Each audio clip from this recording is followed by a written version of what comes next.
త్రిపురలో వరి ప్రధాన పంట కాగా ఇంఫాల్లోని కేంద్రీయ వ్యవసాయ విశ్వవిద్యాలయం, Indian institute of oil seeds research Hyderabad సంయుక్తంగా సిపాహిజాలా జిల్లా వ్యవసాయ విజ్ఞాన కేంద్రం మద్దతుతో జిల్లా పరిధిలోని బరాజల గ్రామ పంచాయతీలోని చింకంచారాలో పొద్దుతిరుగుడు సాగును ప్రయోగాత్మక ప్రాతిపదికన ప్రారంభించారు.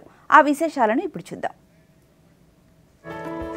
త్రిపురలో వరి ప్రధాన పంట కాగా పనస, పైనాపిల్, బంగాళదుంప, చెరుకు, మిరప, వివిధ పండ్లు, ఉద్యాన పంటలను పండించడానికి అనుకూలమైన వాతావరణ పరిస్థితులు ఉన్నాయి.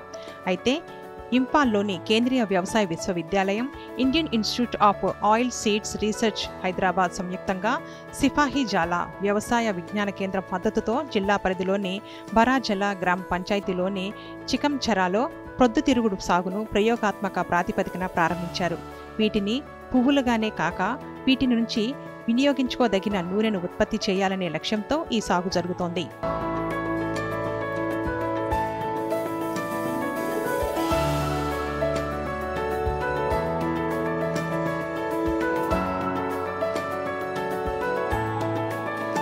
సిపాహిజాలా వ్యవసాయ విజ్ఞాన కేంద్రం వ్యవసాయంలో కొత్త సాంకేతిక పరిజ్ఞానాన్ని వినియోగించి వ్యవసాయం, రైతుల అభివృద్ధి కోసం కూడా కృషి చేస్తోంది.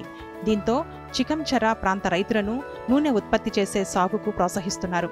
ప్రొద్దుతిరుగుడు సాగును ప్రయోగాత్మకంగా చేశారు. ఎప్పటికప్పుడు అధికారులు సైతం ఈ పంట సాగును పరిశీలిస్తున్నారు. ఇంఫాల్ వ్యవసాయ విశ్వవిద్యాలయం నుండి 3 సభ్యుల ప్రతినిధి బృందం సాగును పరిశీలించింది.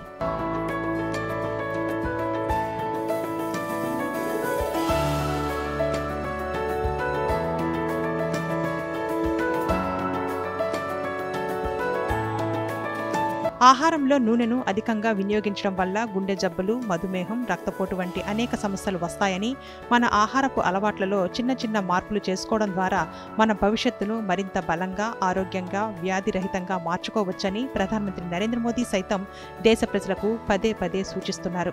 దీంతో ప్రజలు ఆరోగ్యంపై ఎక్కువ దృష్టి పెడుతున్నారు. దీని ఫలితంగా కలుషిత నూనెలకు బదులుగా సహజ సిద్ధమైన, తక్కువ కొవ్వుతో కూడిన వంట నూనెలకు ఆదరణ పెరుగుతోంది. మరోవైపు ఆహారంలో నూనెను 10% తగ్గించాలని 10 మందిని తాను కోరతానని, వారు మరో 10 మందికి ఈ సవాలును ఇవ్వాలని కూడా ప్రధాని పేర్కొన్నారు.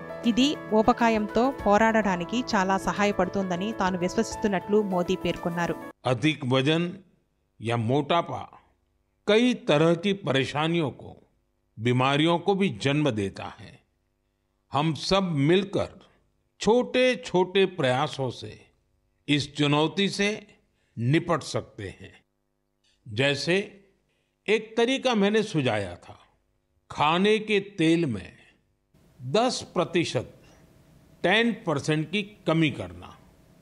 आप तय कर लीजिए कि हर महीने 10% कम तेल उपयोग करेंगे.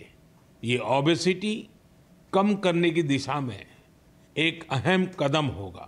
ప్రస్తుత కాలంలో రైతులు సాంప్రదాయ పంటలకే పరిమితం కాకుండా మార్కెట్లో డిమాండ్ ఉన్న వ్యాపారపరమైన పంటల వైపు మొగ్గు చూపుతున్నారు. ఇంఫాల్ కేంద్ర వ్యవసాయ విశ్వవిద్యాలయం ఆధ్వర్యంలో సిపాహిజాలా కృషి వ్యవసాయ విజ్ఞాన కేంద్ర సహకారంతో పొద్దుతిరుగుడు పూల సాగును చేపట్టి రైతుల ఆదాయం రెట్టింపు చేసే లక్ష్యంతో ముందుకు సాగుతున్నారు.